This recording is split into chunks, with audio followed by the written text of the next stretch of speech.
Salam, hər vaxtınız xeyir. Bugün 11-ci sinifin din toplusundan pronouns, yəni ki, əvəzlik bölməsinin izahına baxacağıq. Birdən ona qədər olan sualların izahı.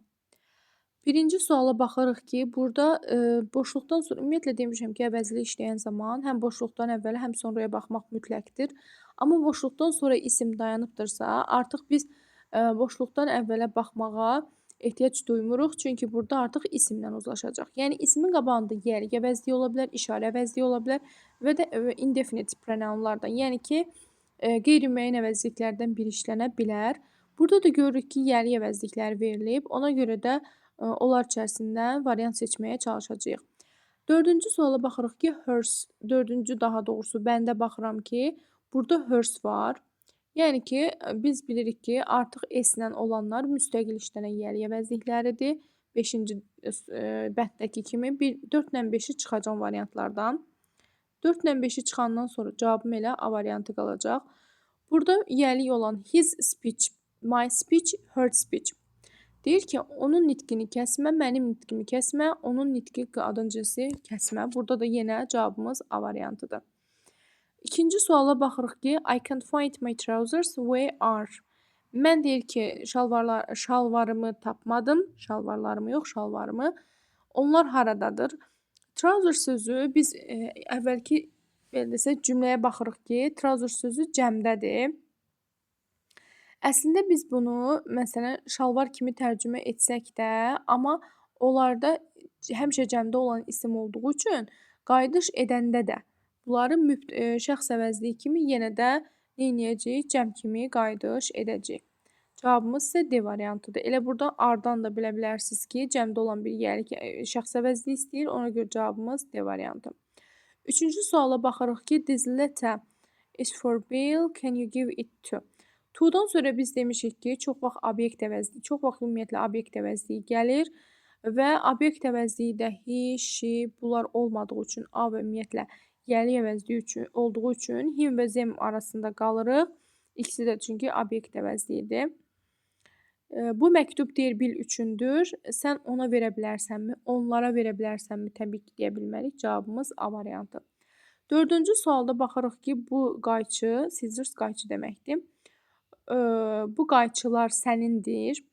Ümumiyyətlə yadınızda qalsın ki, cümlənin sonunda boşluq varsa, boşluqdan sonra heç bir belə desək, söz yoxdursa, fikir tamamlanıbdırsa artıq, bu zaman çox vaxt müstəqil yerlik əvəzlikləri gəlir.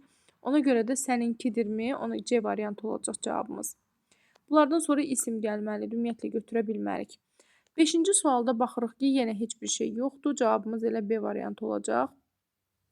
Çünki yordu, avədi, maydı, bunları bu boşluğa qoysaq, bundan sonra isim gəlməlidir. İsim olmadığı üçün də avtomatik səhv hesab olunur. 6-cı suala baxıram. Burada friend görürəm, dost görürəm və isim var. İsim olduğu üçün də təbii ki, isimlə işlənən bir yerli əvəzliyi seçməliyəm. B, Y variantı, C variantı və D variantı səhvdir. Ona görə cavabımız A variantıdır. 7-ci suala baxırıq ki, this exercise is very easy to eat yourself. Özün edə bilərsən. Yəni ki, burada da şəxsimiz ikinci şəxsə müraciətdir.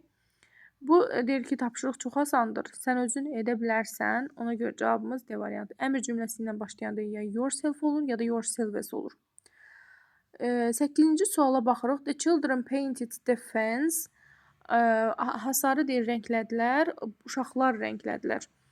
Onların özləri. Cavabımız B variantıdır. Əgər children'dan sonra apostrof S olsaydı, xitab olardı və apostrof olsaydı, xitab olardı və xitab olardısa, bu zaman yourself ya da yourselves-ə, yəni ikinci şəxsə müraciət olardı. Children olarsa yourselves, child olarsa yourself olacaqdı. 9-cu suala baxırıq ki, he is wearing jeans, do you like? Burada cümlə tamamlamalardır. Like-dan sonra burada da əslində deyə bilərsiniz ki, boşluqdur və heç nə yoxdur. Burada da amma yəni ki, necə deyərlər, müstəqil işlənən yerli əvəzliyi götürək. Variantlara baxırıq ki, müstəqil işlənən yerli əvəzliyi yoxdur. Burada obyekt əvəzliyi qoyulmalıdır. Ona görə bu şəkildə gedirik. Və burada do-dan sonra nöqtə qoyulub və yeni bir cümlə başlayır. Look nice. Ona görə burada da şəxs əvəzliyi olmalıdır. Yeni bir cümlənin başı həmişə şəxs əvəzliyi ilə başlayır. Deyir ki, o cinsi geyinir. Sən onu xoşlayırsanmı? Cinsi xoşlayırsanmı? Ona görə cinsləri kimi bizim dilə tərcümə olunmasa da, amma onlarda əvəzlik kimi təbii ki, cəm olacaq. Cəm obyekt əvəzliyi, Z ümumiyyətlə şəxs əvəzliyidir, götürə bilmərəm. It təkdədir. Bu tərəfi zəm olacaq. İndi its-dən sonra ümumiyyətlə cümlənin ortasına belə, başında belə it formasında gələ bilmədiyi üçün onu götürə bilmirəm. Deyir ki, onlar gözəl görünür. Elə ikisi də cəm olan zəm və zey olacaq. Cavabımız isə C variantı olacaq. 10-cu suala baxırıq ki, burada 10-cu sualda have var. Have-dən də aydındır ki, burada she, he ola bilməz. Ya I olacaq, ya da we olacaq. Bir dənə gözləyin. She, he ola bilməz. I ya da we olacaq. I have a pet. Mənim sevimli bir heyvanım var. Ev heyvanım var. Və yaxud da ki, we have a pet. Bizim heyvanımız var. Amma ikinci tərəfə baxıram ki, is var burada. Z ola bilməz. İkinci tərəfdə də izlə işlənmir. Zəm cümlənin ümumiyyətlə başında gələ bilməz. Ona görə cavabımız elə I, it olacaq. A variantı.